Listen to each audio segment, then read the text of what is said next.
Hello friends, welcome back to Aunt Debbie's Boutique. This is day 6 in a week of potholders for gift giving and ministry. And today we're going to make a large potholder again. Not as large as the real long ones that we made, I think, on day 2. But this is going to be a large square one, 12 inches by 12 inches. And I am starting to write down, I hope, all the dimensions of all my fabric when I can. I've had a request from people who don't speak English and are from other countries that I give this information, and so I am trying to respect their wishes and do that. So here is the list of what we need today. I hope you can read it. I don't know how close to get it, but I will go over it too. And if necessary, I'll annotate it on the screen. So what we're going to need is something for your back. This is what I'm using on the back of my fabric. And it needs to be about 13 inches by 13 inches, so we have a little extra. Then we need some Insel Bright. That's this stuff. This Insel Bright is thermal batting that will protect your hands from the heat. And we need it 12 inches by 12 inches, 12-inch square. Then we're going to need 6 more fabrics. We need, fabric A needs to be 2.5 inches square, so 2.5 by 2.5. Fabric B needs to be 2.5 by 8 inches. Fabric C needs to be 2.5 by 12 inches. Fabric D needs to be 2.5 by 16 inches. Fabric E needs to be 2.5 by 20 inches. Fabric F needs to be 2.5 by 24 inches. Then you're going to need some binding fabric that's 2.5 by about 50 inches. If you want to put a loop on your potholder, you will need about another 4 or 5 inches past that. Okay, this is going to be another quilt as you go project, so we won't have to quilt it in the end. So what we're going to do is just line up our Insel Bright, use a little bit of our 505 temporary adhesive,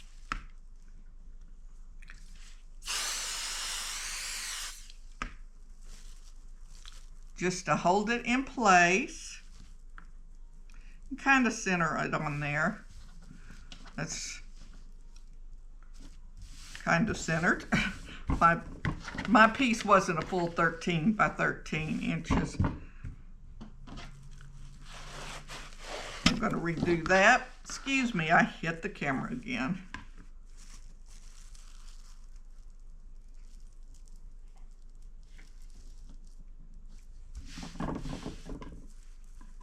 Yeah, that should be good enough. Okay, what we're going to do is we're going to start with our 2.5 inch square. And we're going to put this in the lower right hand corner. And we're going to pin it. Then we're going to take fabric B and we're going to cut another 2.5 inch square.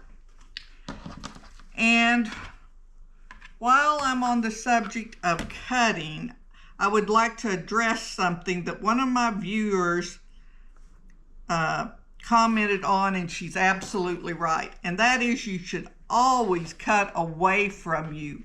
In some of my videos, you see me doing this.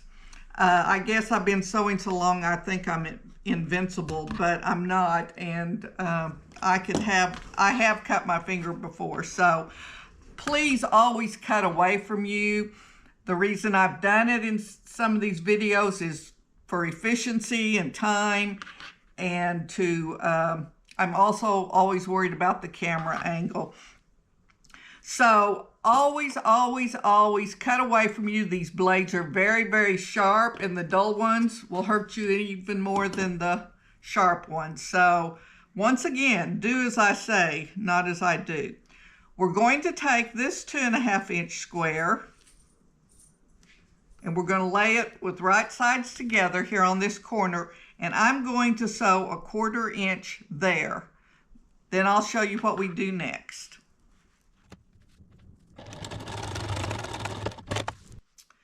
Okay, we'll see if I can sew this straight and still get it all on camera.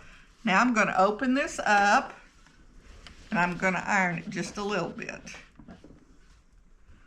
This is our lower left-hand corner. Then I'm going to take the rest of this piece, and all of these pieces I estimate them about 1 inch longer than we needed. And I'm going to put it on the top side so that we frame this little yellow corner. I believe this is one of the log cabin derivatives that it's not the true log cabin, but it's a corner log cabin or something like that. Now then, I'm going to take this over to the machine and do a 1/4 inch stitch here. Being careful, let's see, I messed up my underneath with my pen there. Being careful to keep our seam parallel with this edge of our batting. Now then, I'm going to open this seam up, and I'm going to trim off this excess. And I'm going to give it a little press. Now, most people just finger press. I really like pressing between each one. It helps me be able to eyeball it and make sure I'm keeping things straight. This one is not perfectly straight, so I will straighten it up with the next piece. Okay, now we're ready for piece C. So it needs to be the length of that. I'm just going to cut it just a hair larger. And I will sew this seam, keeping it parallel with this. Then I'll open it up, and then I'll put this one on, keeping it parallel with this side. And we'll bring it back, open it up, and iron both of them at once. Okay, I'm going to trim off this excess. Oh, that didn't get caught. Let me fix that real quick. Sometimes my automatic thread cutter, cuts it so short that the first few stitches don't get stitched. Okay. Still bothers me a little bit that this one's a little bit crooked. I think I'm going to take it out and fix it, and I'll bring it back when I've got that done. All right, we got that fixed. Now we want to take this one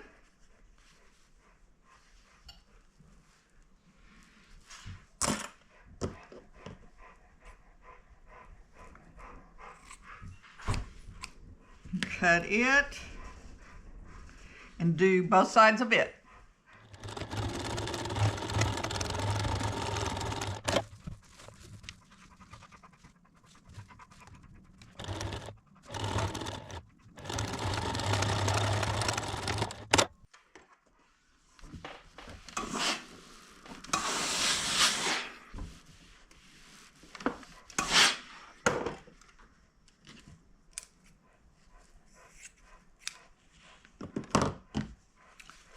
Now we'll do this one.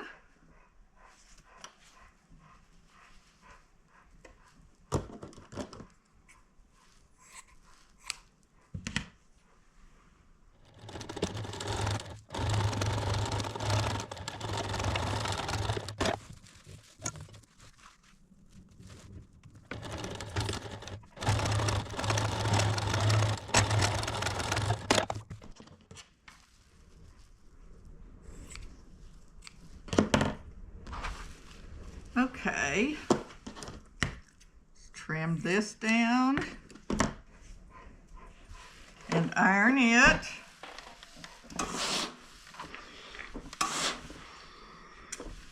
Well, I'm not perfectly straight, but kind of straight.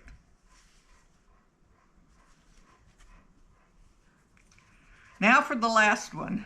Let's cut off the selvage of this.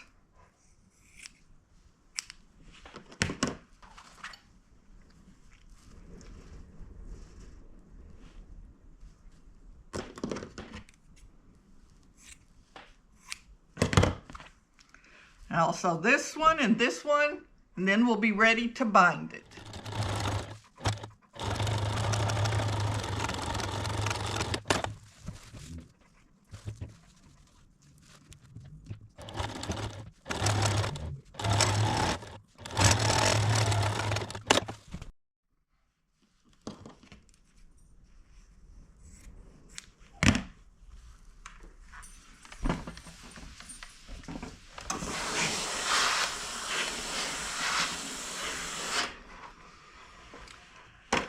Okay, I think it looks pretty straight, except maybe for this little curve right there on the edge, but we're always more critical of our own work. Now I want to trim this down to 12 by 12. And I promise I am not going to trim away from me this time.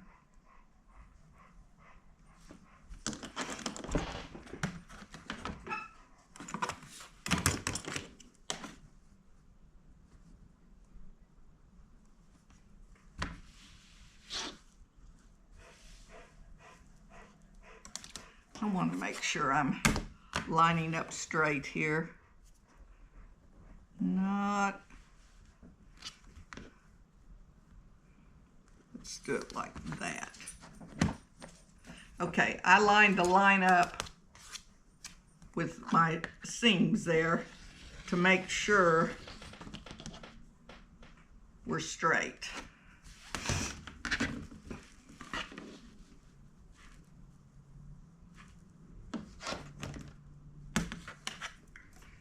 I can use a small one.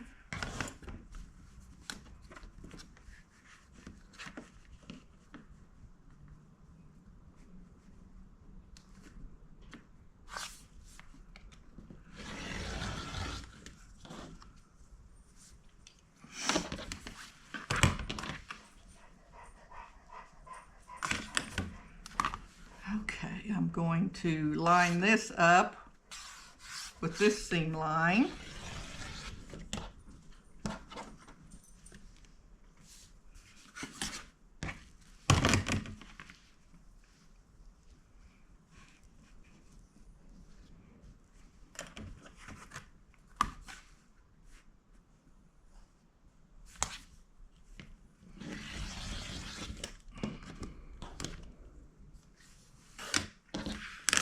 Okay, our potholder's done except for the binding. So I'm going to sew this binding by machine, not do the hand sewing. Cut my selvages off. And when I do it by machine, I'm going to stitch it first to the back and then bring it to the front and top stitch it.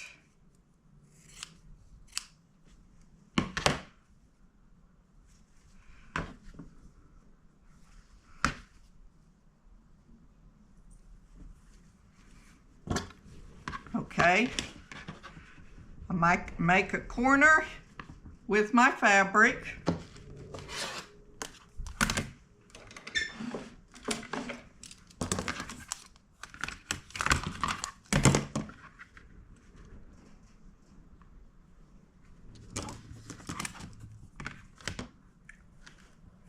And then from corner to corner, I'm going to draw a line, stick a pin there to hold it. Now I'm going to take it over to the sewing machine and stitch that. Then I'll trim off the excess, open it up, iron my seam, and then iron it in half lengthwise. So you can watch me do that.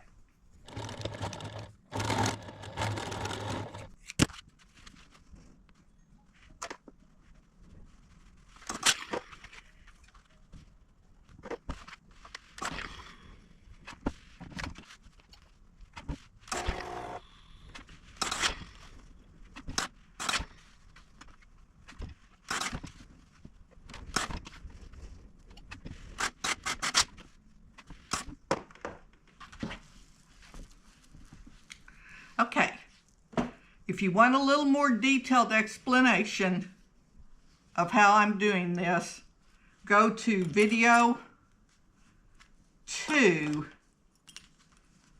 and I go into it in a little more depth. But basically, I'm going to sew down a 1/4 inch seam from the back, fold it 45 degrees, then at 90 degrees. Take off again, do all 4 corners, and then meet in the middle and sew a seam. So you can watch me do this, and if you need more explanation, go to that video.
Now that we have it sewn on one side on the back all the way around, I'm going to press it,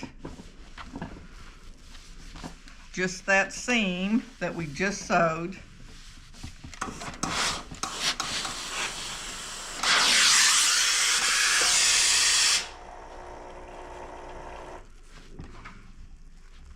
Then I'm going to fold it to the front.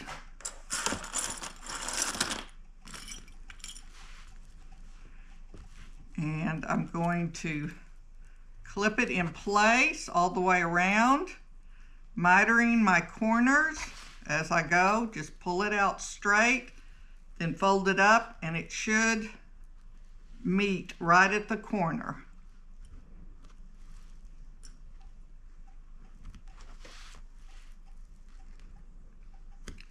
Now, if I was going to do it by hand, I would have sewed it to the front and folded it over to the back and whipped it in place.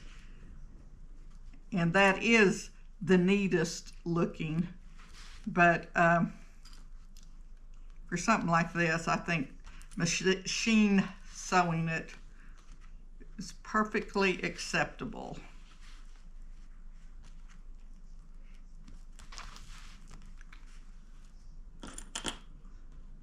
But by top stitching it on this side, we won't have a wobbly seam or anything. It'll be a really neat seam.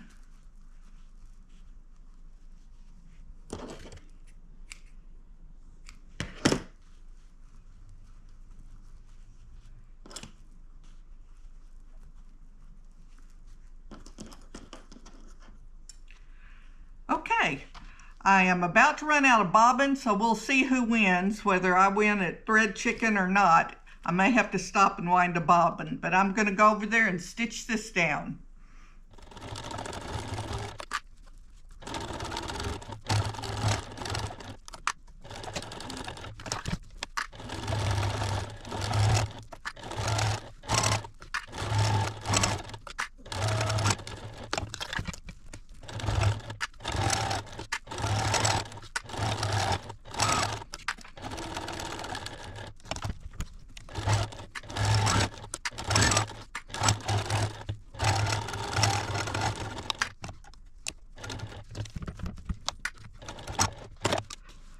I lost.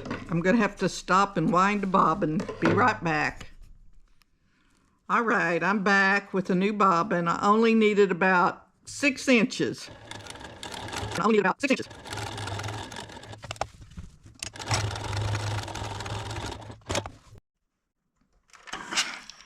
All right, we are done with our big potholder. We're having a dinner at church this Sunday, and I needed a big potholder to set a pot of beans on. Could put a big pot of beans or pasta or anything like that, and it will protect the table that we're setting it on. All right, I hope you've enjoyed this video. We have one more day of a week of potholders, and then we will conclude that and move on to some more gift items. I hope you've enjoyed all this, and if you have, I appreciate all the new subscribers I've gotten. And if there's anybody else out there that still needs to subscribe, I thank you in advance if you do. Leave me a thumbs up and a comment if you can. And remember, whatever you do, do it to the glory of the Lord. See you tomorrow.